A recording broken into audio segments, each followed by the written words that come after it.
आणि पुढे एक मोठी बातमी, मारकुटा नगरसेवक रमेश म्हात्रे संदर्भातलं, त्यांनी मारहाण केली होती डॉक्टरांना आणि या संदर्भात एक महत्त्वाची बातमी येते। मारहाण झालेल्या महिला डॉक्टरवर मानसिक आघात झालाय। आम्हाला मारतात, डॉक्टर अजूनही झोपेत ओरडतीये। डॉक्टर सृष्टी यांच्या वडिलांनी झी24 तासला ही माहिती दिलेली अत्यंत धक्कादायक बातमी आहे। या संपूर्ण प्रसंगामध्ये ज्या महिला डॉक्टरने या सगळ्या प्रसंगाला तोंड दिलं त्या महिला डॉक्टरची ही सध्याची मानसिक अवस्था आहे। तिच्या वडिलांनी झी24 तासला ही माहिती दिलेली आहे। आम्हाला मारतात असं डॉक्टर अजूनही झोपेमध्ये ओरडते असं डॉक्टर सृष्टी यांच्या वडिलांनी ही माहिती दिली आहे। त्यांच्याशी बातचीत केली आहे आमचे प्रतिनिधी आतिश भोईर यांनी। शिवसेनेचे नगरसेवक रमेश म्हात्रे यांनी 2 डॉक्टर्स आहेत त्यांना मारहाण केली होती। त्यापैकी सृष्टी वाविस्कर आहे, त्यांचे वडील आपल्यासोबत आहेत, त्यांच्याशी चर्चा करूया। सर, काय सांगाल, आपली मुलगी सृष्टी आहे, तिला देखील मारहाण झालेली आहे, काय वाटतं तुम्हाला? काय जे म्हणजे लोकप्रतिनिधी जे आहेत तेच एक डॉक्टरांना मारहाण करतायत, आपण सुद्धा डॉक्टर आहात, काय प्रतिक्रिया आपली?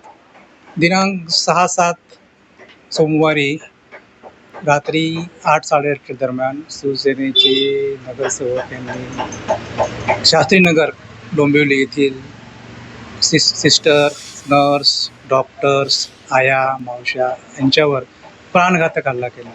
तो हल्ला एकट्याने नसून पूर्ण त्यांच्या टीमने गुंडासहित हल्ला केला। त्या हल्ल्यामध्ये सर्व हॉस्पिटल भयभीत झालं होतं। हॉस्पिटलमध्ये सिस्टर रडत होत्या, डॉक्टर रडत होते, मार खाल्लेल्या मावश्या रडत होत्या आणि त्या असं असताना तिथे एक गंभीर वातावरण झालं होतं की यांना प्रोटेक्शन का नाही, यांचं संरक्षण कोण करणार, हा एक मुद्दा येऊन आला होता। पण तरी पण त्या नगरसेवकाला कोणीच काही आळा घालत नव्हतं। सर, CCTV समोर आल्यानंतर देखील जे नगरसेवक म्हात्रे ते म्हणतात की महिला डॉक्टरवरती मी हात देखील उगारला नाही आहे। CCTV आलं नसतं तर हे समोर आलं देखील नसतं। हे कसं आहे की कोणत्याही व्यक्ती कसंही सांगत असेल, पण मेन उद्देश कसा आहे, ती क्लिप CC कॅमेऱ्याची ऑल ओव्हर महाराष्ट्र फिरली आणि त्यामध्ये सगळ्यांनी त्याच्यात ओपिनियन बघितले, क्लोज करून बघितले, त्याच्यामध्ये जे सत्य आहे तेच बाहेर आलेलं आहे आणि त्यामध्ये मारताना जे कोणी असतील ते समोर दिसत आहेत। तिथं मावशी रडत आहेत, तुमच्या सिस्टर रडत आहेत, रस रडत आहेत, डॉक्टरची हालत परेशानी झालेली।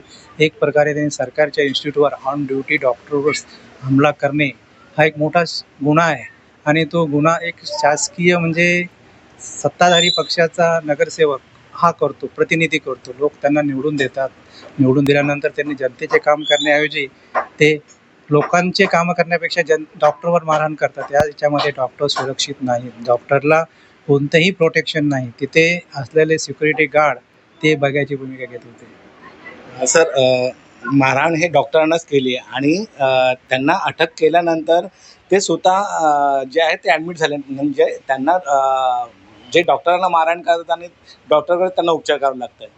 ही एक खेदजनक गोष्ट आहे। त्यांनाच खेद वाटला पाहिजे की जे डॉक्टर आपण मारतोय, नर्सला आपण मारतोय, ज्या मावशांना आपण मारतोय, त्यांच्याकडे जातोय, ट्रीटमेंट मागतोय।